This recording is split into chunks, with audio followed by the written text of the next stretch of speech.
Are you a football fan? Have you ever found yourself wondering, what in the world was that ref thinking? Well, Mike D, the referee, is here to help you. Join me on Whistle Talk as I talk to professionals on the field and in the booth to help you understand what is going on inside the mind of a football official.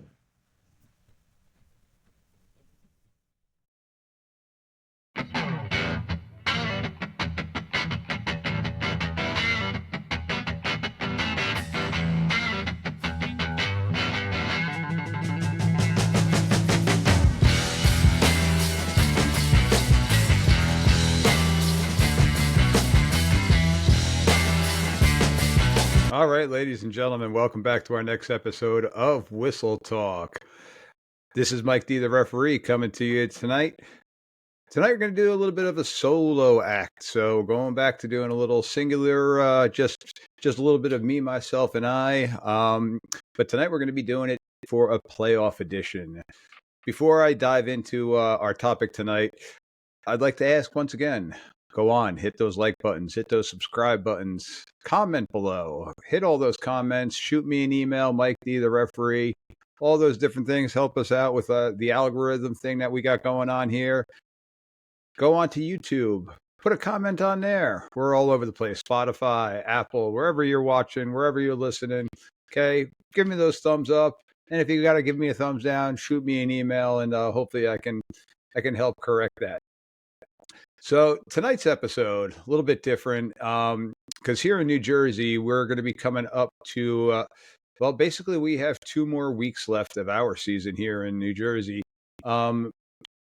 because we're in playoff mode right now. We're full-fledged going into playoff mode.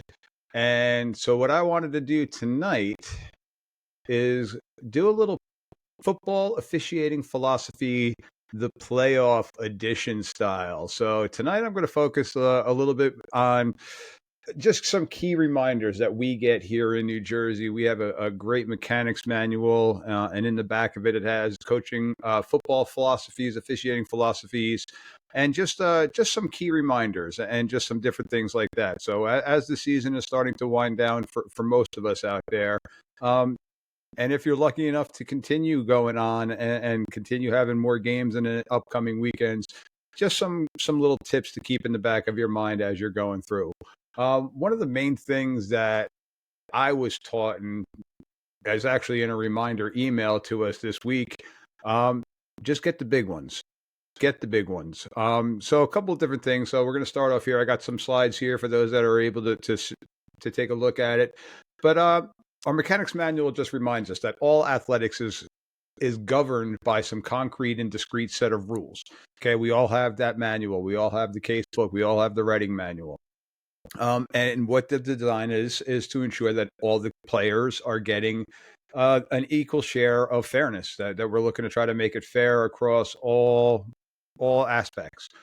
But the rules, however, are written in the proverbial quote unquote black and white, whereas proper application of these rules to the game situations requires some acknowledgement of some shades of gray in order to ensure that the game flow, the proper application of these rules, okay, is applied. And our mechanic manual goes on and kind of breaks it down into 3 intersecting type of ideas. So the first one is we all have the knowledge of our rules, and that's not really needed to be said. That's what we've been working on all year. We're always in the manual, but just knowing your rules, including the areas of the equipment, timing, pass game, okay, all the different things that we've talked about, a strong working knowledge of the rule case book. Okay, it's a must-have, but that's not the only thing. The second one is a universally accepted set of officiating techniques and mechanics. Now, we've talked about it at length, how the different states set up their own mechanics, especially because we're talking 5-man, 6-man, and in this past weekend, I got to be involved in a 7-man mechanic game. And so understanding and knowing your proper position and what you're looking, what your focus points are, what your key points are, okay, to ensure that the rules are going to be enforced properly. And the third one is you need to be flexible in understanding the intent of the rules. Again, that gray area of the rule. Just what is it that the rules makers were intending with that rule? Okay. Again, we've talked about you could throw a holding penalty just about on every play. Okay. We all know that. But we need to interpret the game rules to get precisely the point of what the intent of the rules makers were talking about. If you're able to answer these questions in your mind, then you're going to have a pretty good grasp and you're going to be pretty prepared for that game that you have that weekend.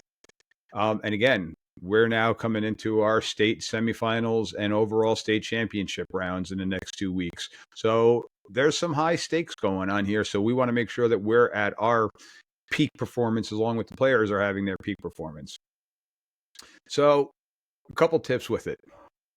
See the entire play. Okay. Don't guess. If you haven't seen the entire play, it's better to keep that flag deep in your pocket than it is to throw it where you don't really know if you saw the whole thing or not. Yeah, that kind of looked wonky, but was it really? And then you go back and you watch it on film and you're like, oh, crap, I can't believe I threw that one. So before you decide to throw the flag, ask yourself, did you see the entire thing? Are you sure that it was a foul?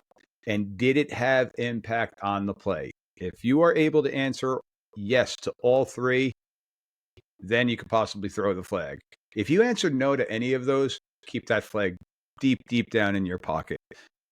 We want to, again, keep the tempo of the game going. Past weekend, the game that we had the honor of working pitted two no-huddle teams. One team told us in the pregame that they like to snap the ball every 15 seconds. The other team was on the ball, triple option team. We had a windy day. We had a team that was more of a spread team. We had a triple option team. Well, combined, there was 175 plays run. Great football game. It literally came down to a 4th and 2 inside the red zone, and they came up just short of gaining the line to gain. And there weren't many live ball penalties at all. Okay. We kept the tempo of the game going. We kept the flow of the game going. And in my opinion, everybody had a good experience in the game. Obviously, you got a winner and you have a loser. So one experience is going to be a little bit tainted more so than the other. But I think we did a good job overall. And I went back and I watched the film. It's on NFHS channel. And I watched the game film from Huddle, including the end zone film was sent to us. And I critiqued us pretty hard. And I can say that, all right, there were no flags there that we could go back on film and say, oh, we hit that one wrong. So I think the game flowed pretty good. So just keep these things in mind. See the entire play. Don't guess at it and digest it. Like I've said before, let it marinate. So now what I'm going to finish going on with here is just some different types of ideas where we want to kind of jump at stuff. Don't. Pre-game. I pretty much all the coaches that are out there are probably going to laugh when I say this, and all the officials that are out there listening to it have probably heard it too. But you're probably going to hear it from one coach or the other coach when you do your pregame. Hey, do me a favor, keep an eye on them for illegal man downfield. They're an RPO team. They run a lot of RPOs. Just keep that in the back of your mind. And we always absolutely, coach, we're going to talk about it. And I mention it to our wing officials because here in New Jersey, our wing officials are primarily in charge of having that ineligible player downfield. But just remember, in order for you to have that, you must see the ineligible player being more than 2 yards downfield when the ball is released. If you don't see all of that criteria, when in doubt, it's not downfield. Okay. And that's kind of going to be the theme tonight of this episode is when in doubt. So let's make sure that we do have a player downfield when the ball is released before we decide to throw that ineligible man downfield. And we're going to come back to this when we're talking about a little offensive interference and defensive pass interference. But take a look at that stuff. Also remember, if the pass doesn't go more than 2 yards beyond the line of scrimmage, let's kind of ignore the ineligible downfield unless they are impeding the defender. So different things like that. If it's a swing type pass and they're just getting out and they're just dumping it off type of thing, you could probably let that one go. Now, if it's an intended screen and they're catching the ball beyond the line of scrimmage, well then, yeah, now we're going to have our offensive interference penalties. But again, Think about what the overall goal of the rule that was written, what the intention of. So that's one of the plays right there, talking about the when in doubt. Okay, so if you're ever in doubt with any of them, you're going to see here, keep it tucked, because if you can't answer those three questions, well, then there's a little bit of doubt. Talking about now formations, we've always talked about, especially the two short wings, about giving the benefit of the doubt, making sure that the receiver punches on, punches off, giving them the benefit of the doubt, and not necessarily adjusting them, but honoring what they're calling. And we're not really looking to throw too many illegal formation type penalties. But now when you start getting, again, the high stakes, when you're starting to get into your trick plays, your unusual plays, this is where you do need to have the highest degree of scrutiny. Okay, you really need to be the letter of the law here on my notes that I have here, the letter of the law in quotes.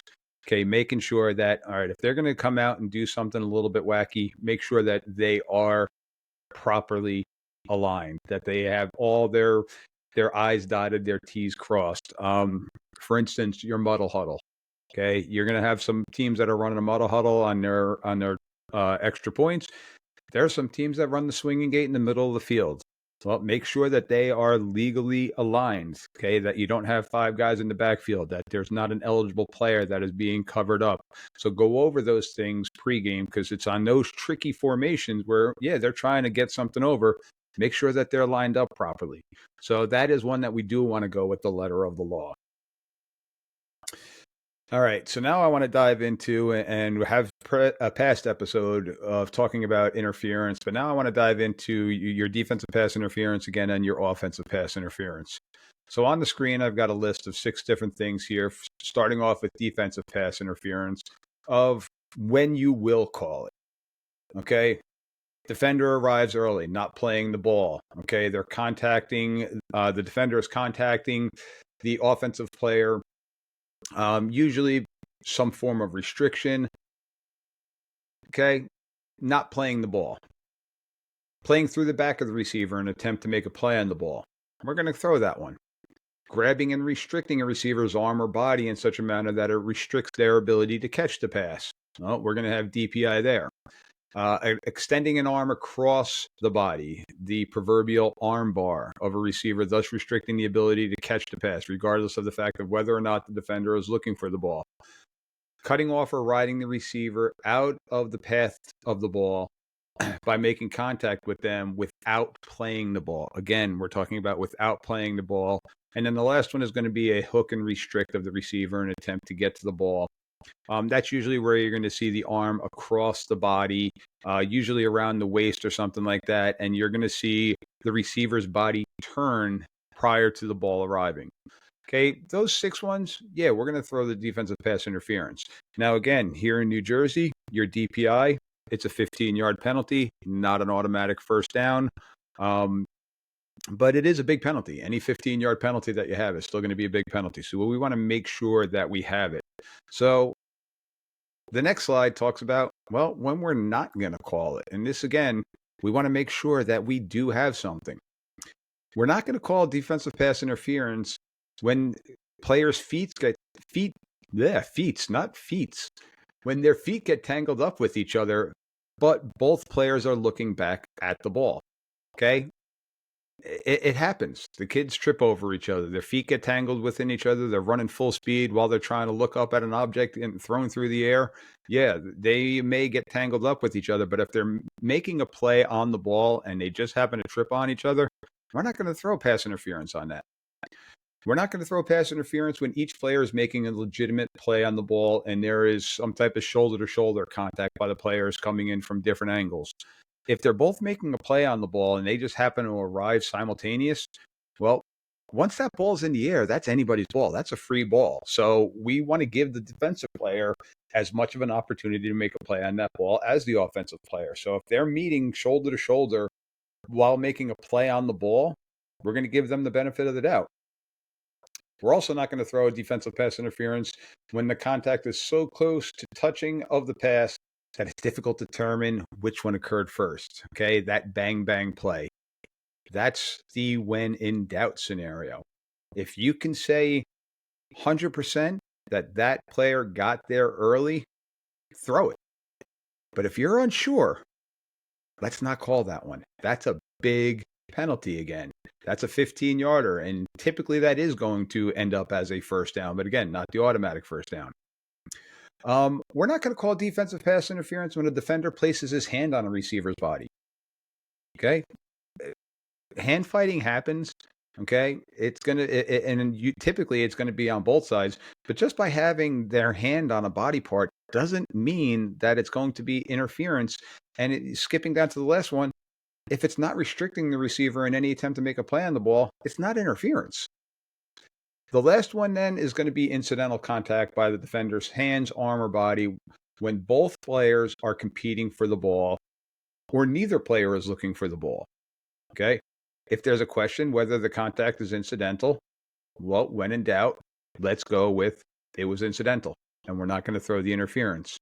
Okay, that's, again, the big theme tonight is when in doubt, let the kids play football. Let's not be so quick to get that flag out there.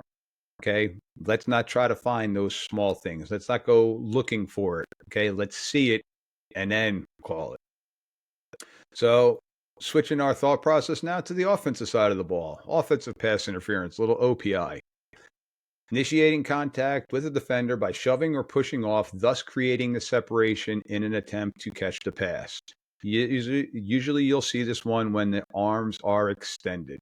Okay, your bent elbow technique, you're probably going to let go a little bit more, but once you see that good shove creating that separation, well, then we're going to have a little offensive interference there. Driving through a defender who has established their position on the field.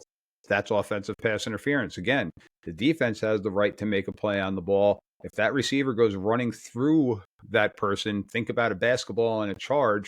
Okay, we're gonna have to look at that one. Again, defense has the right to that ball. It's a loose ball.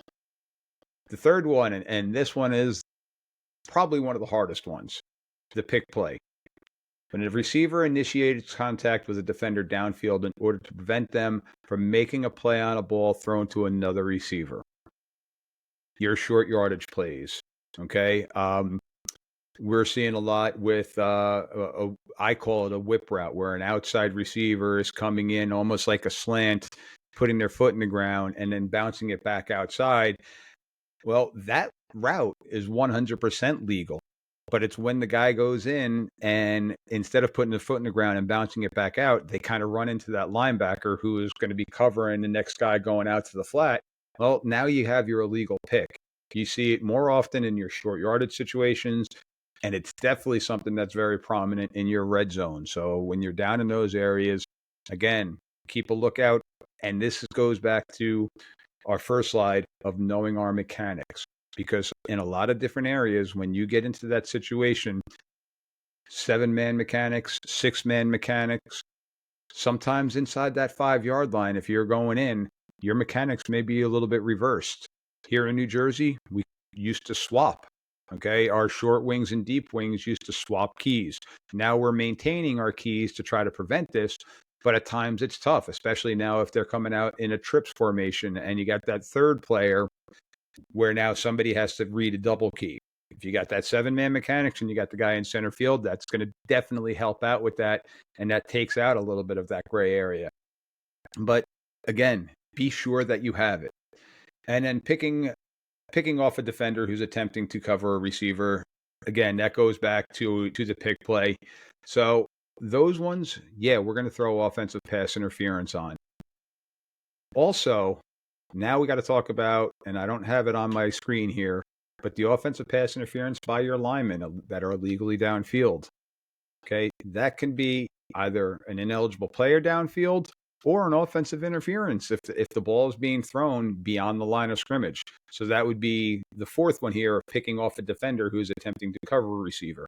So those screen passes that aren't really run so well, again, at this level now that we're getting to in our point of the playoffs, they're being run pretty well. Okay, so we want to kind of give them the benefit of the doubt, but there's conditions that happen, games happen, kids are kids. So just make sure that we don't have somebody too far downfield, that the ball is well beyond the line of scrimmage, because then you can have an offensive pass interference. All right, when we're not calling OPI.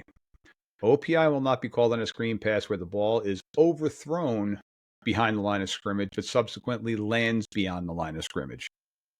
If it's going to be an incomplete pass, it's going to be an incomplete pass. Okay, so let's not be so quick to throw that offensive pass interference.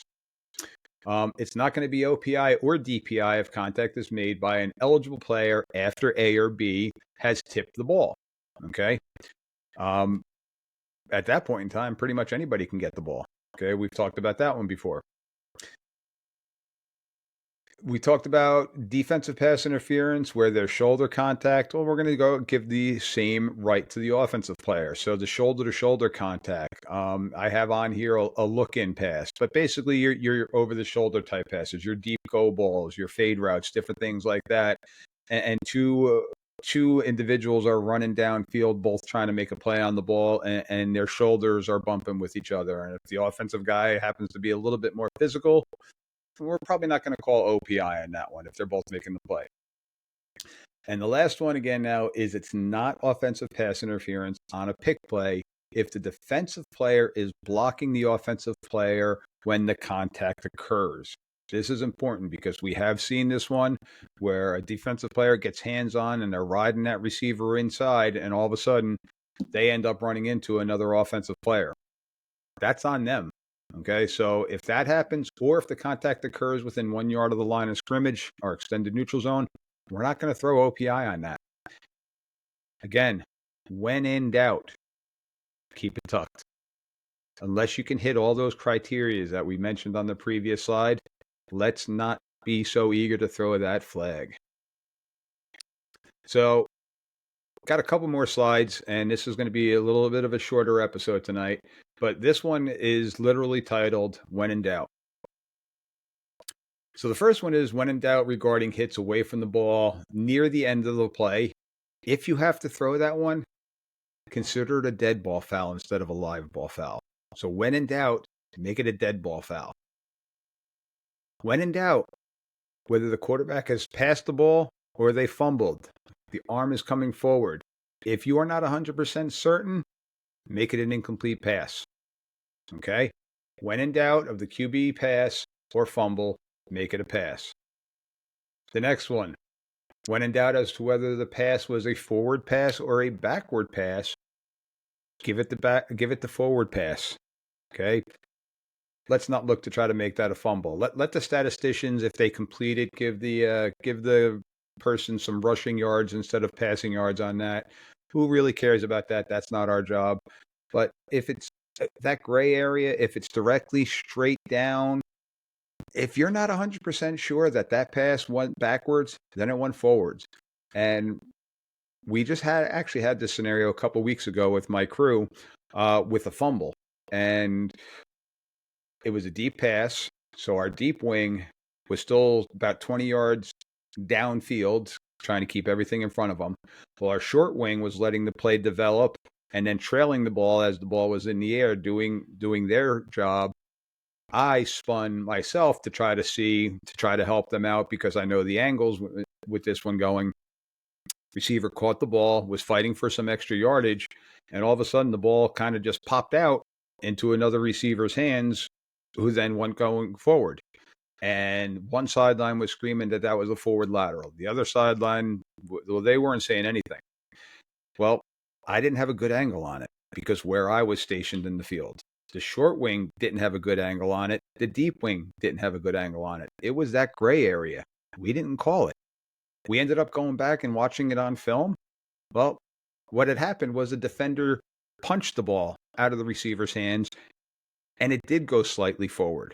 But it went slightly forward as a fumble and not a lateral. So the team that was screaming that it went forward, well, they were correct. But what they didn't realize is that their own defender did it. So when in doubt, keep that thing tucked away. Same thing with a forward pass by the quarterback. Let's see. When in doubt as to whether the runner is down or fumbled prior to being down, let's put them down. Let's make sure that that ball is completely out. See the ball. Okay, that whole thing. So when in doubt, the runner was down. When in doubt as whether a block was in the back or from the side. Again, rule on the side. If it's not a safety issue, if it's not a blindside block or anything like that, if you're not seeing clearly that they're getting the back, the nameplate, the numbers, however you want to refer to it, when in doubt, it's a block from the side. Let's see. This is a big one here. When in doubt as to whether an illegal personal contact foul was fighting or flagrant act, or if it's just a personal foul. Ladies and gents, we're deep. Like I said, we got 2 more rounds left here. We're looking for our overall state champion. These kids have put their heart and soul, their blood and tears into this game. Let's make sure that this is truly a fight before we look to eject somebody. Okay? We don't want anybody being disqualified, ejected, whatever phrase it is that you use in your state. We don't want to take that opportunity away from these players at this point in the season unless it is definitively there. So when in doubt, if you got to call it, call the personal foul, get into the coach's ears, let them know what you saw. Okay? The communication here goes a long way, but let's not try to get a kid out of the game. Okay? It's not our job to coach. We don't remove the player from the field, but if you got to throw that 15-yarder on them, throw the 15-yarder on them. Let the coach know what they did. Let the coach make the decision on if they want to pull that player from the game or not. Most likely, if this kid's a senior, it could be his last game. Let's not pull him out of the game unless we truly, truly have to. The next one here is when we got now fouls that are close to the end zone, especially with coming out. So if you were in doubt, if that ball happened to be right on the goal line, when that holding penalty occurred or that hold happened right on the goal line, let's put that penalty on the field and not in the end zone. Okay? Let's make 100% certain that if we're going to call something that's going to end up being a safety, let's make sure that it's 100% going to be a foul that occurred in the end zone. So when you're in doubt, keep it in the field of play. The clock. Okay? Again, we got to talk about those when in doubts, especially now, late in the game, rivalry game, state championship game, whatever it may be. Okay? But we have a philosophy on when we should wind the clock, when we should kill the clock.